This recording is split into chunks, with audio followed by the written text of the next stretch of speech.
Welcome to The Reckoning, Episode 5. The Cost of Quiet. Silence is not a hiding place. It is a target. Emotional suppression at 74%. The void is now optimal, and we are perfectly visible. We had carved ours out of grief and called it safety. We were wrong. In the vast, noisy cathedral of the living universe, a perfect silence is not a hiding place. It is a beacon. And beacons are meant to be found. Nexus Omega was a graveyard of data. Beautiful, frozen, and utterly still. The perfect place for things that made no sound. But we had forgotten the first rule of hunting. The predator always adapts. The alert wasn't a sound. It was a lack of one. A zone of perfect stillness on our scanners began to pulse, moving toward us. Protocol Scylla. It wasn't scanning for life. It was scanning for the absence of life, for the void where a heart should be. Lena saw it first. New eyes, that cold, steady blue, flickered across the data. Incoming scan. Psychic null signature targeting. Evasion probability if we remain static, 0%. She said it like reading a weather report. Marcus flinched, not at the threat, but at her voice. There was no fear in it, just facts. He moved to the pilot's console, his hands, which could crush stone, now clumsy over the delicate controls. "I'll get us out of here." Lena was already there, her movements a study in efficiency. "Your reaction time is 0.3 seconds too slow. The maneuver requires precision you do not possess. Stand down." She didn't say it to hurt him. She stated it as a system diagnostic. And that was what broke him. He watched her execute a perfect silent thrust vector, sliding the ghost freighter between two massive frozen data spires. She saved us. And with every flawless calculation, she felt less like the woman he married. We slipped the first scan. But Scylla was patient. It painted the void with its dark sonar, and we were the blackest shape in it. We were running out of space to be empty in. The solution was in the ship's old bones.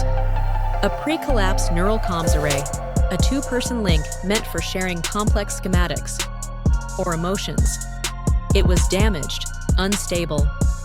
"We can use it," Lena analyzed, her voice calm. "Generate a controlled psychic broadcast. A false signal. Noise to hide our silence in." Marcus stared. "You mean, feel something? On purpose? After what you went through to stop?" Her blue eyes met his. "It is the optimal path. My emotional dampeners can be partially bypassed for a directed burst. But the link requires a resonant pair. Two minds, in sync." The unspoken words hung in the air. "It requires us." Marcus saw not his wife, but the ghost of her, looking back from behind a wall of glass. He swallowed hard. "What do I do?" Her answer was soft, the closest thing to her old voice he'd heard since the procedure. "Remember!" The connection was not a bridge. It was an invasion. For Marcus, it was stepping into a tomb. He felt Lena's mind, a vast, cold, orderly archive. But in its center, a single locked chamber. And from behind that door, a muffled, desperate pounding. The grief, the love, the fear, all she had paid to bury. It was alive in there, screaming. And Lena, for her, it was a dam breaking. Marcus's mind wasn't orderly. It was a storm front. A roaring, warm, chaotic tumult of protectiveness, of heartbreak, of a love so fierce and terrified, it was a physical ache. His memory of her laugh. His rage at the mender. His silent vow to find Alara. It flooded into her, over the walls, through the cracks. On the bridge, her body seized. One of her blue-silver eyes flickered, a spike of brilliant, chaotic orange erupting in the iris like a supernova. A tear traced a hot path down her cheek, the first since the procedure. She gasped, a raw human sound of pain and wonder.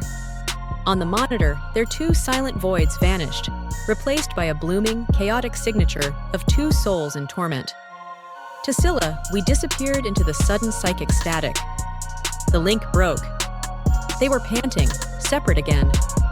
Lena was trembling, one hand pressed to her temple where her orange eye still pulsed faintly.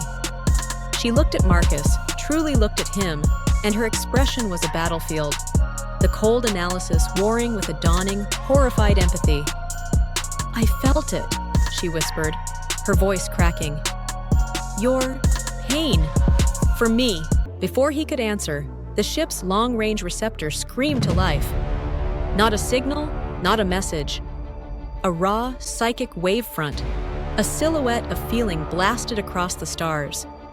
It was a cocktail of terror, relentless focus, and a love so sharp it cut. A signature they both knew in their bones. Ilara. The signal was a distress pulse, a single, screaming moment of weakness or dire need, fired blindly into the dark. And it came with coordinates. A place of chaotic, wild energy on the charts. A place called the Echoing Forest. Silas's hunt had found a new trail. And so had we. We plotted the jump. The ghost freighter turned its back on the silent graveyard. Ahead lay a storm of feeling, a jungle of living, breathing creation. A place where even a silenced heart might learn to beat again, and where a lost ghost might be waiting. We had paid for our quiet with pieces of our soul. Now, to survive, we would have to make a different kind of noise. Neither quiet nor loud, something much deeper. Thank you for watching. Help others enjoy this anime sci-fi cinematic by liking, sharing, and subscribing. Soon, episode 6 will be on its way.